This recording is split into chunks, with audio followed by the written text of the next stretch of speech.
जय श्री कृष्ण। अगले भाग में कुरुक्षेत्र जैसे भीषण समर में, युद्ध स्थान में प्रभु श्री कृष्ण के मुख से गीता का प्रादुर्भाव हुआ। उन्होंने गीता को सुनाया।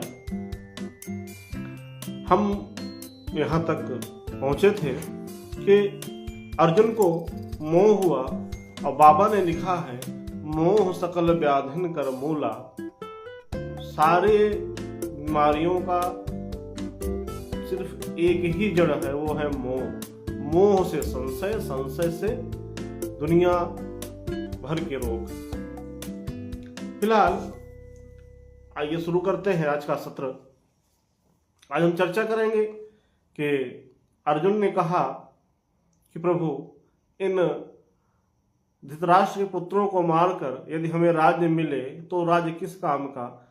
वो राज्य को हम नहीं भोगना चाहते जो अपनों के खूनों की छींटों से बना हो। अब भगवान श्री कृष्ण तो सर्वज्ञ थे, उनको सब पता है।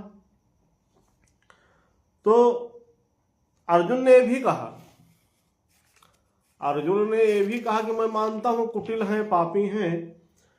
निहत्य धात राष्ट्रान्नः ता प्रीति स्यातर जनार्दन पापमेवाश्रय दश अस्माहन्वत तान तातैनः। हम जानते हैं कि पापी हैं, सब कुछ है, लेकिन उनको पापियों को मारने से तो हमको भी पाप लगेगा। हम कौन से न्यायाधीश हैं? पापियों को मारेंगे तो हमें भी पाप लगेगा। तो अब यहीं से चर्चा आज की हमारी प्रारंभ होगी। भगवान श्री कृष्ण योगेश्वर हैं, वो कहते हैं आदताई। कहा कि इतने कुटिल हैं, पापी हैं, आदताई हैं। हम आदताई शब्द सुनते हैं, आदताई कहते किसको हैं? यदि जिसके अंदर 6 अवगुण हो वो आदताई होते हैं। 6 अवगुणों वाला व्यक्ति आदताई होता है। ये 6 अवगुण होते हैं जो किसी के घर या स्थान में आग लगा दे ताकि भीतर रहने वाला जलकर मर जाए, जो किसी को छल से विष देकर मार दे, जो निःशस्त्र को शस्त्र से मार डाले, जो कपटपूर्वक किसी का धन लूट ले, जो कपटपूर्वक या बलपूर्वक किसी का घर या खेत ले ले, जो परनारी का अपहरण कर ले। ये 6 प्रकार के अवगुण करने वाले, अपराध करने वाले व्यक्ति आदताई होते हैं। 6 प्रकार के अपराधी आदताइयों को श्रेणी में गिना गया है। इन्हें मारने से किसी भी प्रकार का पाप नहीं लगता। भगवान राम ने बाली का वध किया तो बाली ने कहा कि धर्म हेतु अवतरे व गोसाई मोहिकत मार्यो व्याध की नाई। प्रभु, आप तो धर्म के लिए अवतरित हुए हैं। होता क्या है, जो पापी व्यक्ति होता है, जब उसके साथ अन्याय होता है तो धर्म की दुहाई देने लगता है। और इसी स्थिति में बाली ने भगवान राम पर आरोप लगा दिया। जीवन भर पाप किया, तब वो सब भूल जाता है और छोटा सा पाप दूसरे का उसको दिखाई देने लगता है। तो इसीलिए विभीषण ने रावण से कहा था कि सो परा नारी लीलार गोसाई अतजहु चौथ के चंद किनाई। ये आदताइयों के लक्षण हैं। आदताई कौन होते हैं? जिनके अंदर ये 6 प्रकार के अवगुण हो, 6 प्रकार का अपराध जो व्यक्ति करे वो आदताई होता है। पहला है जो किसी के घर या स्थान को आग लगा दे, जो किसी को विष खिलाकर मार दे, जो किसी निहस्त्र को शस्त्र से मार दे, जो कपट पूर्वक किसी का धन हरण कर ले, जो किसी का कपटपूर्वक खेत जमीन जायदाद ले ले, और छठा जो कपटपूर्वक दूसरी स्त्री का हरण कर ले। ऐसे 6 प्रकार के अपराधी आतताई होते हैं। इनको मारने से कोई पाप नहीं लगता। अब दुर्योधन में 6 गुण थे। दुर्योधन में ये 6 गुण थे। पहला देखते चलिए, जो किसी घर या स्थान को आग लगाए, लाक्षागृह। वो तो नीचे नीचे सुरंग बन गई थी, पांडव बेचारे बच के निकल आए, नहीं तो तो पूरा लाख से बनवाया था लाक्षागृह, हो गया। उसके बाद भीम को विषैले लड्डू खिलाकर फेंक दिया था गंगा जी में। फिर तीसरा है इसमें, किसी निशस्त्र को, हमेशा पांडवों को शस्त्र से मारते रहते थे, दौड़ते रहते थे, बेचारे भागते थे। और चौथा है, कपट पूर्वक किसी का धन लूट ले, कपट पूर्वक किसी की जमीन हड़प ले। ये तो दोनों इसी का विवाद था। उनका जुए में पूरा इंद्रप्रस्थ ले लिया, बाकी पूरा जमीन ले ली। और जब भगवान श्री कृष्ण उसमें समझौता कराने के लिए गए तो उन्होंने स्पष्ट कहा, शोचाग्रम नैव दश्यामि अविना युद्धेन केशव। जब सामने दूत बनकर भगवान गए तो दुर्योधन ने कहा कि हे केशव, बिना युद्ध के हम सुई की नोक के बराबर भी नहीं देंगे। ये हुआ। द्रौपदी का हरण बालों से घसीट कर लाया। तो 6 अपराध दुर्योधन द्वारा किया गया था। ये 6 अपराध जिनके अंदर हों वो आतताई की श्रेणी में आते हैं। अतः हे माधव, स्वबंधुओं धृतराष्ट्र के पुत्रों को मारना हमारे लिए योग्य नहीं है, क्योंकि आप अपने कुटुंबजनों को मारकर हम कैसे सुखी होंगे। ये अर्जुन ने कृष्ण से कहा, तस्मान् वयं हन्तुं धार्तराष्ट्रान् संभवान् स्वजनं हि कथं हत्वा सुखिनः स्याम माधव। हे माधव, हम अपने कुटुंबियों को कैसे मारे। एक तरफ तो अर्जुन ये कह रहे हैं कि ये पापी हैं, हम मानते हैं, ये आतताई हैं। 6 आतताइयों का हमने वर्णन किया। 6 प्रकार के आतताइयों को मारने में पाप नहीं लगता। ये तो मान रहे हैं कि आतताई हैं, पापी हैं, सब सारे दुर्गुण हैं, लेकिन हम क्यों मारे, हमारे परिवारजन तो हैं। अर्जुन के मन का जो मोह है वो भ्रम में अत्यंत दुर्बल हो गया है। मोह ही सभी जितने भी विकार होते हैं, जितने भी कष्ट होते हैं, उनका जो मूल है मोह ही है। मोह से संशय, संशय भ्रम, भ्रम से जो है अविश्वसनीयता, और जहां विश्वास हटा वहां पे विवाद शुरू। शास्त्रों में की शिक्षा अथवा नीति के अनुसार ऐसे पापियों को दंड मिलना चाहिए, ये सही है। लेकिन ऐसे अनेक अवसर आते हैं जब हम मोहवशात अपना कर्तव्य पालन नहीं करते, जैसे धृतराष्ट्र बन जाते हैं। धृतराष्ट्र ने यही किया। दुर्योधन अत्याचार पे अत्याचार करता गया, धृतराष्ट्र मूक दर्शक बने रहे। भीष्म पितामह सिंहासन से बंधे रहे। महाभारत और रामायण में यही बेसिक अंतर आता है।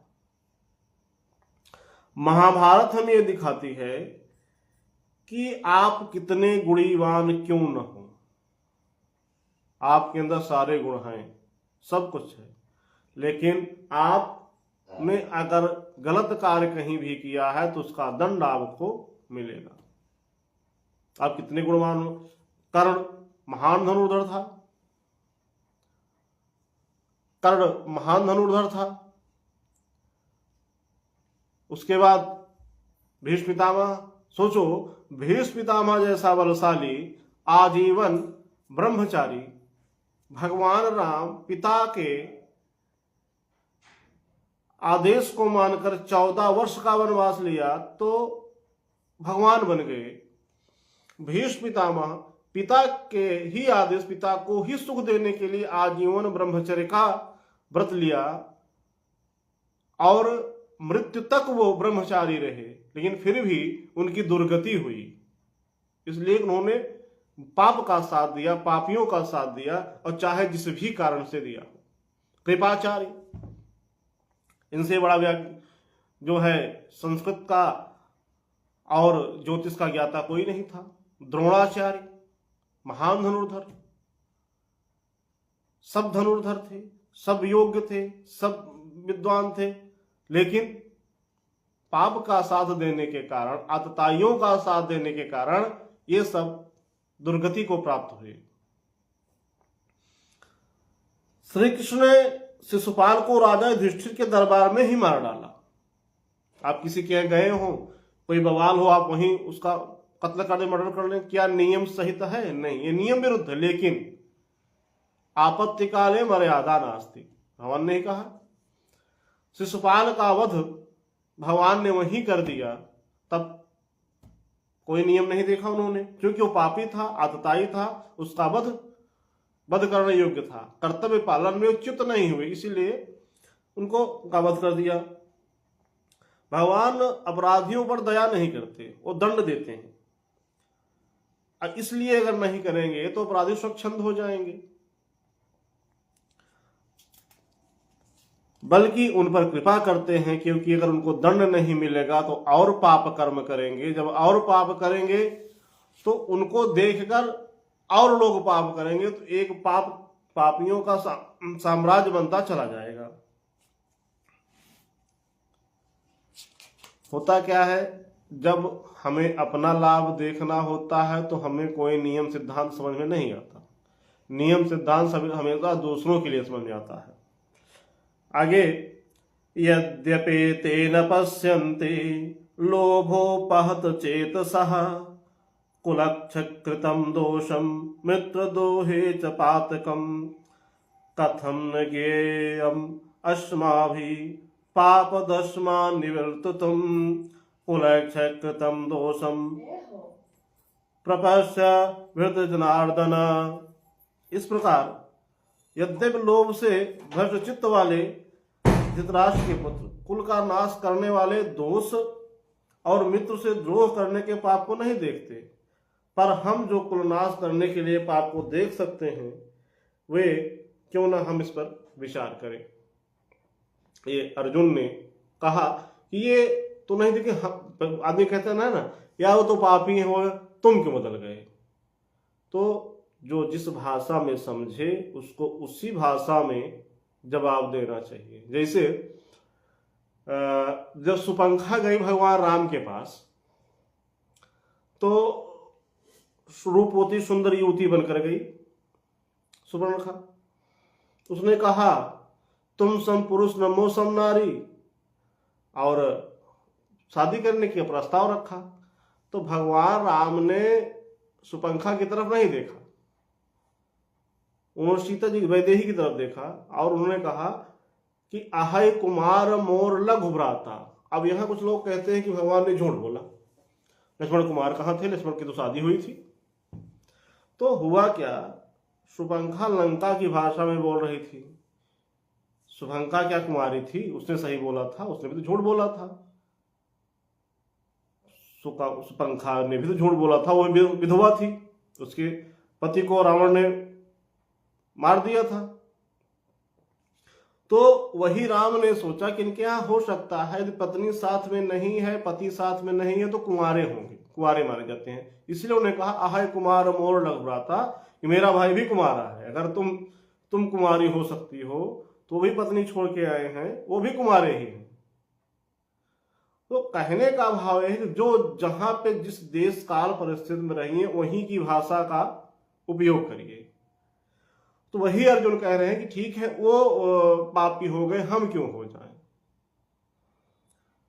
लोभी व्यक्ति अपने कार्य को सिद्ध करने के लिए उसको कोई मर्यादा नहीं सोचती, न मित्रों की, न माता पिता की, और न ही गुरु गोसाई की। उसको किसी भी प्रकार की मर्यादा नहीं सोचती।